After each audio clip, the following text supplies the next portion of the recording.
Ayan, mag-ano tayo, prito. Prituhin ko lang to siya. So, ayan, nilagyan ko na siya ng salt and pepper.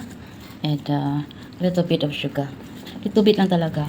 Parang ano siya. Sarap. Sarap yan. Ganito ang gusto ko pagka ano. Sa pork, yung bang pag nag-craving ako, kailangan ano yan siya. Prito. Para talagang ano, satisfied ka. Satisfied ako. Oh, craving salt talaga dyan. Pagka ano, ganun. Ayan, panganoin ko lang siya. Ayan, para mahalo. Salt and pepper. Ano, prito na tayo. Oh, diba?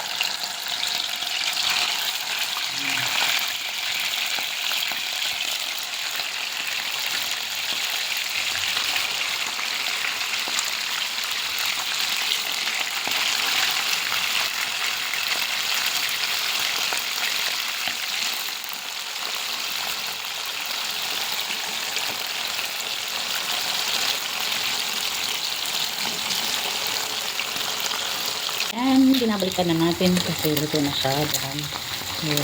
So, sarap ng ano. Sarap ng amoy. Amoy palang ulam na. Ganun. Okay. So, ito.